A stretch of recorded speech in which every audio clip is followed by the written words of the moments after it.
Welcome to Great Overload. I'm Anthony. AMD has a release next week about their GPUs. Here's what I think is going to happen.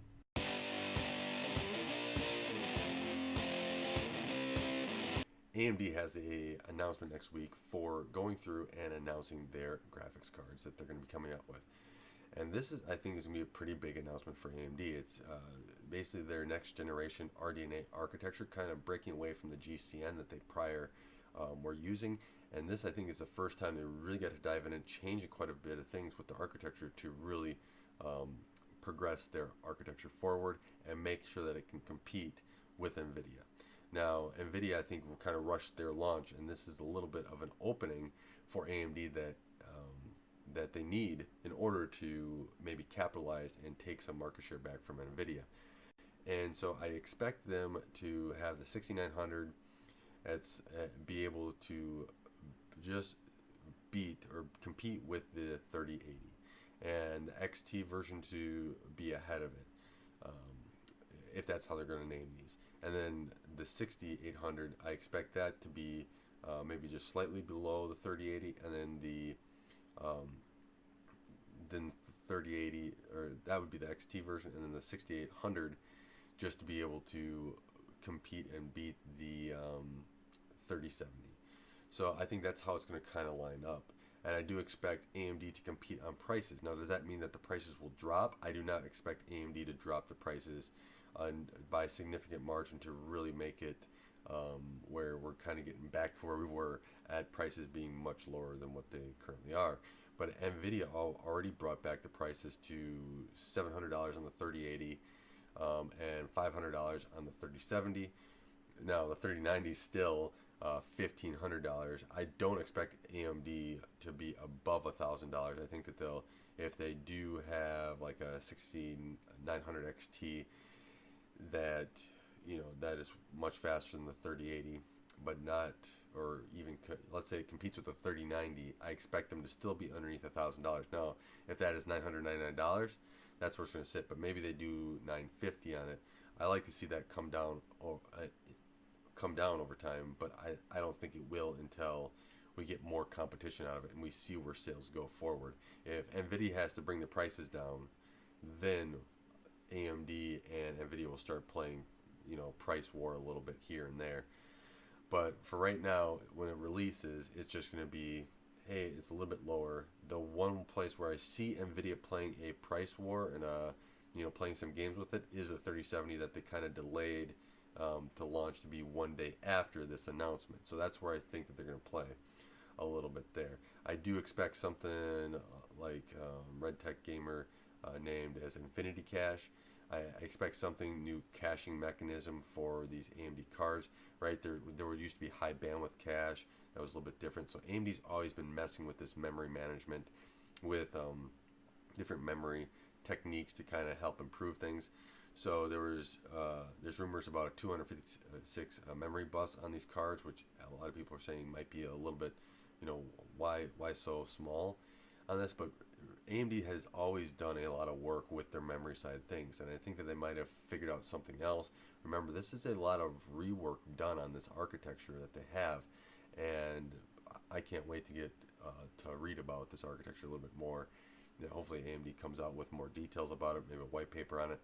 And they modified a lot of stuff to make sure that they're getting the best ability through in the timeline that they have, right? You can always work on stuff forever. I'm a software developer. Trust me, if you give me enough time, I can always find more to work on. But if there's a cutoff time, I understand where that has to be and what I can really kind of include into that project timeline. And there's always going to be a next generation architecture as well of RDNA 3, which is going to be another jump for AMD. I think this is they're kind of using the Zen model a little bit on moving forward, which kind of revolutionized them in the CPU side things. So they're taking things that they learned from Zen, they're taking their cadence, their ideas, and just being able to break that mold. Let's think outside the box a little bit, and let's iterate over this thing and just kind of make the jumps that we need to be able to compete at that high end, at the low end, and what markets we need to compete at. Laptops, desktops, servers, which is their CDNA architecture. So I'm expecting a lot out of AMD for this jump. Their numbers that they showed at their CPU day announcement day for Zen 3, their 5000 series CPUs, I don't think that they were the top card. I think they held the top card back. They wanted to show us that they did make this generation a 4K gaming series, and I even kind of think that it might have been like a 6800 or 1600 XT that they were showing off to kind of show us, hey, we want everyone to start being able to play 4K. And that was one thing that they said earlier on, that 4K needs to be the focus. Now you're going to have, I believe you're still going to have great 1440p, great 1080p on these cards as well, but bringing that down so that everyone has the ability to go and play those games in whatever resolution they want is a big thing at frame rates that they want to play at. And I like to see that, right? I have a 4K screen. I like to play in 4K. And so I'm got a Spectrum monitor on order.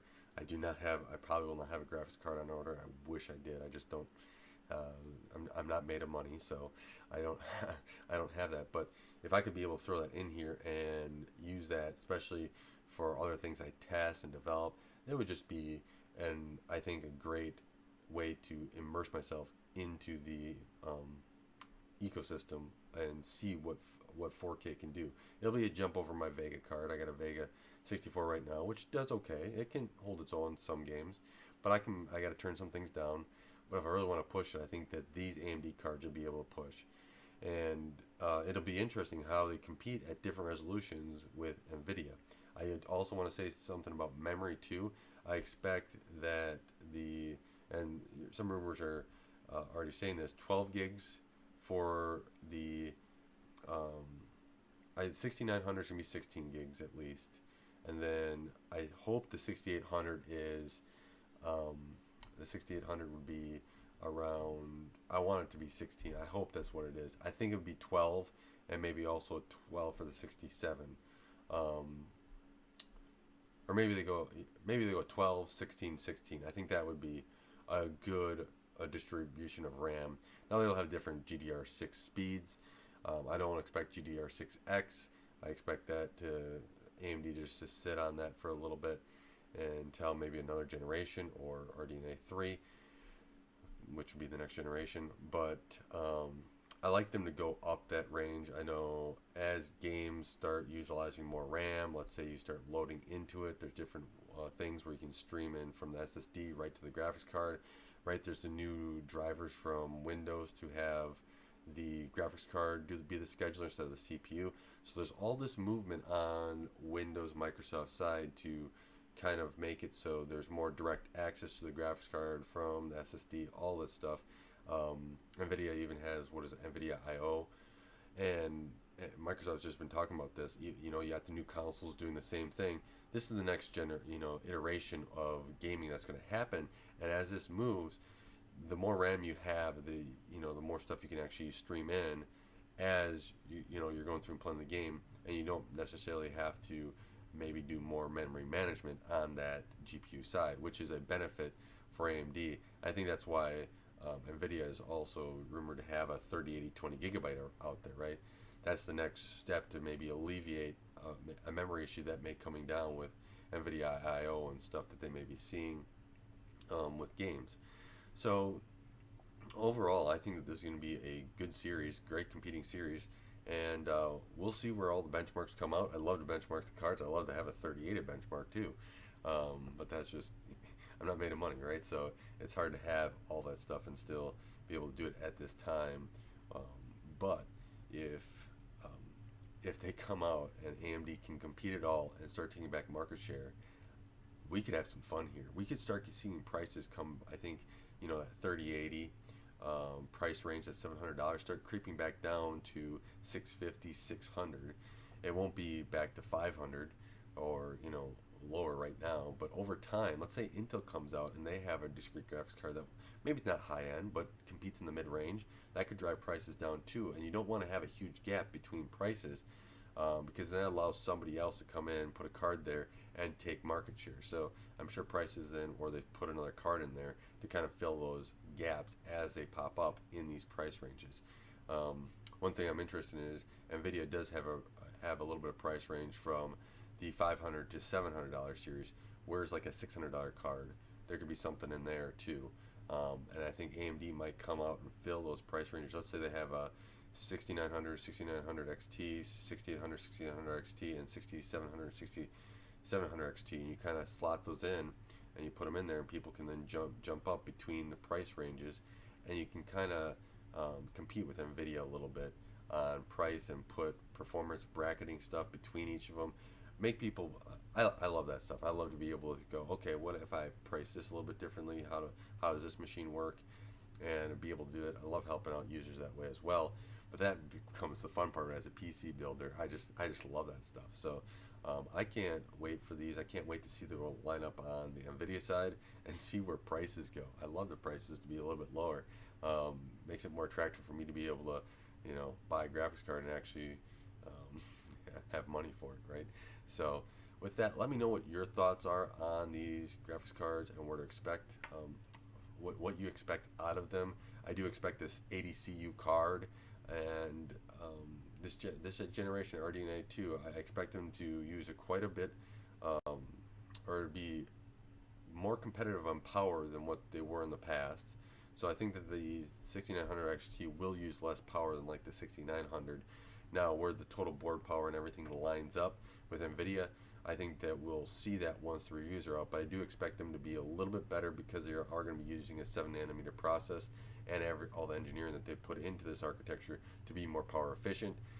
But overall, I think Nvidia will fix that next generation. So I'm hoping RDNA 3 also works out power, and it should be really interesting if power is something of concern. It's not really to me. A card's going to use what it's going to use. I don't have really expensive power here in Wisconsin, but I'm sure other places around the world and even in the United States, they have higher power, which could be something that they keep in the back of their mind.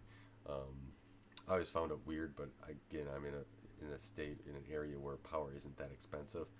So I hope that you guys are excited about this too, even if you are an Nvidia fan or AMD fan, Intel fan, whoever you are. You should be excited that AMD is coming out with something that might actually help drop your prices on your Nvidia cards, be able to be something that you want to go and say, I saved it, let's say $100 or something. Yes, I can put that towards a CPU, more memory, another game, and I can play that now. Whereas the way they were headed the last generation, I was not looking forward to not having any competition. So I want to thank you guys for watching. Put your comments below. I really enjoy interacting with you guys. And until next time, God bless, and don't forget to like, share, and subscribe.